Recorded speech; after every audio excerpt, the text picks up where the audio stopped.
Lent is the season of conversion, a time of freedom from slavery of sin. Therefore, let us welcome Lent as the great season in which God reminds us that He is our God who brought us out from the slavery of our sinfulness.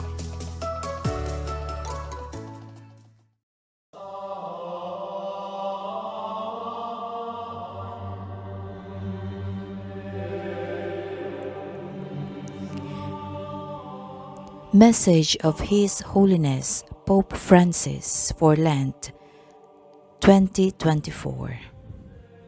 Through the desert, God leads us to freedom. My brothers and sisters, when our God reveals Himself, His message is always one of freedom. I am the Lord your God who brought you out of the land of Egypt, out of the house of slavery. These are the first words of the Decalogue given to Moses on Mount Sinai. Those who heard them were quite familiar with the exodus of which God spoke. The experience of their bondage still weighed heavily upon them. In the desert, they received the 10 words as a thoroughfare to freedom. We call them commandments in order to emphasize the strength of the love by which God shapes His people. The call to freedom is a demanding one. It is not answered straight away. It has to mature as part of a journey. Just as Israel in the desert still clung to Egypt, often longing for the past and grumbling against the Lord and Moses, today too, God's people can cling to an oppressive bondage that it is called to leave behind. We realize how true this is at those moments when we feel hopeless, wandering through life like a desert and lacking a promised land as our destination. Lent is the season of grace in which the desert can become once more, in the words of the prophet Hosea, the place of our first love. God shapes His people. He enables us to leave our slavery behind and experience a Passover from life to death. Like a bridegroom, the Lord draws us once more to Himself, whispering words of love to our hearts. The exodus from slavery to freedom is no abstract journey. If our celebration of Lent is to be concrete, the first step is to desire to open our eyes to reality. When the Lord calls out to Moses from the burning bush, He immediately shows that He is a God who sees and above all hears. I have observed the misery of my people who are in Egypt. I have heard their cry on account of their taskmasters. Indeed, I know their sufferings, and I have come down to deliver them from the Egyptians and to bring them up out of that land to a good and broad land, a land flowing with milk and honey. Today, too, the cry of so many of our oppressed brothers and sisters rises to heaven. Let us ask ourselves, do we hear that cry? Does it trouble us? Does it move us? All too many things keep us apart from each other, denying the fraternity that from the beginning binds us to one another. During my visit to Lampedusa, as a way of countering the globalization of indifference, I asked 2 questions which have become more and more pressing. Where are you? And where is your brother? Our Lenten journey will be concrete if, by listening once more to those 2 questions, we realize that even today we remain under the rule of Pharaoh, a rule that makes us very indifferent, a model of growth that divides and robs us of a future. Earth, air, and water are polluted, but so are our souls. True baptism has begun our process of liberation, yet there remains in us an inexplicable longing for slavery, a kind of attraction to the security of familiar things, to the detriment of our freedom. In the Exodus account, there is a significant detail. It is God who sees, is moved, and brings freedom. Israel does not ask for this. Pharaoh stifles dreams, blocks the view of heaven, makes it appear that this world in which human dignity is trampled upon and authentic bonds are denied can never change. He put everything in bondage to himself. Let us ask, do I want a new world? Am I ready to leave behind my compromises with the old? The witness of many of my brother bishops and a great number of those who work for peace and justice has increasingly convinced me that we need to combat a deficit of hope that stifles dreams and the silent cry that reaches to heaven and moves the heart of God. This deficit of hope is not unlike the nostalgia for slavery that paralyzed Israel in the desert and prevented it from moving forward. An exodus can be interrupted. How else can we explain the fact that humanity has arrived at the threshold of universal fraternity and at levels of scientific, technical, cultural, and juridical development capable of guaranteeing dignity to all, yet gropes about in the darkness of inequality and conflict? God has not grown weary of us. Let us welcome Lent as a great season in which He reminds us, I am the Lord your God who brought you out of the land of Egypt, out of that house of slavery. Lent is a season of conversion, a time of freedom. Jesus himself, as we recall each year on the first Sunday of Lent, was driven into the desert by the Spirit in order to be tempted in freedom. For 40 days, he will stand before us and with us, the incarnate Son. Unlike Pharaoh, God does not want subjects, but sons and daughters.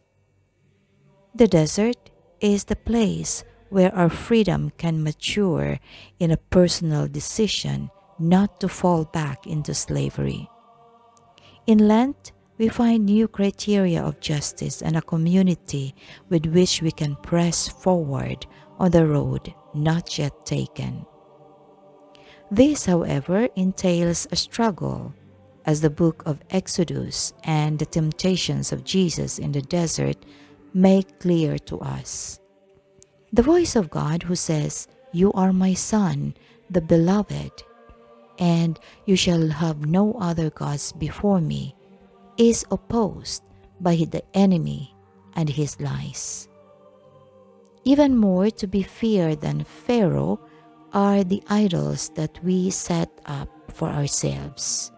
We can consider them as His voice speaking within us.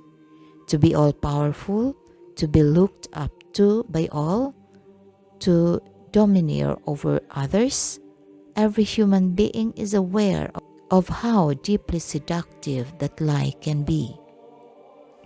It is a road well traveled. We can become attached to money, to certain projects, ideas, or goals, to our position, to a tradition, even to certain individuals. Instead of making us move forward, they paralyze us. Instead of encounter, they create conflict. Yet, there is also a new humanity, a people of the little ones and of the humble who have not yielded to the allure of the lie, whereas those who serve idols become like them, mute, blind, deaf, and immobile. The poor of spirit are open and ready. a silent force of good that heals and sustains the world. It is a time to act, and in Lent, to act also means to pause. To pause in prayer in order to receive the Word of God, to pause like the Samaritan in the presence of a wounded brother or sister. Love of God and love of neighbor are one love. Not to have other gods is to pause in the presence of God beside the flesh of our neighbor. For this reason, prayer, almsgiving, and fasting are not three unrelated acts, but a single movement of openness and self-emptying, in which we cast out the idols that weigh us down, the attachments that imprison us. Then the atrophied and isolated heart will revive. Slow down then and pause.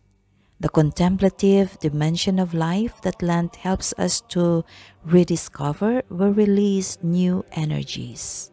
In the presence of God, we become brothers and sisters more sensitive to one another. In place of threats and enemies, we discover companions and fellow travelers. This is God's dream, the promised land to which we journey once we have left our slavery behind. The Church's synodal form, which in these years we are rediscovering and cultivating, suggests that Lent is also a time of communitarian decision, of decisions, small and large, that are countercurrent. Decisions capable of altering the daily lives of individuals and entire neighborhoods, such as the ways we acquire goods, care for creation, and strive to include those who go unseen or are looked down upon. I invite every Christian community to do just this, to offer its members moments set aside to rethink their lifestyles, times to examine their presence in society and the contribution they make to its betterment. Woe to us if our Christian penance were to resemble the kind of penance that so dismayed Jesus. To us too, he says, whenever you fast, do not look dismal, like the hypocrites, for they disfigure their faces so as to show others that they are fasting. Instead, let others see joyful faces, catch the scent of freedom, and experience the love that makes all things new, beginning with the smallest and those nearest to us. This can happen in every one of our Christian communities. To the extent that this Lent becomes a time of conversion, an anxious humanity will notice a burst of creativity, a flash of new hope. Allow me to repeat what I told the young people whom I met in Lisbon last summer. Keep seeking and be ready to take the risks. At this moment in time, we face enormous risks. We hear the painful plea of so many people. Indeed, we are experiencing the Third World War, fought piecemeal. Yet, let us find the courage to see the world not as being in its death throes, but in a process of giving birth, not at the end, but at the beginning of a great new chapter of history. We need courage to think like this. Such is the courage of conversion, born of coming up from slavery. For faith and charity take hope, this small child by the hand. They teach her to walk, and at the same time, she leads them forward. I bless all of you and your Lenten journey. Pope Francis, December 3 of 2023, First Sunday of Advent, Rome.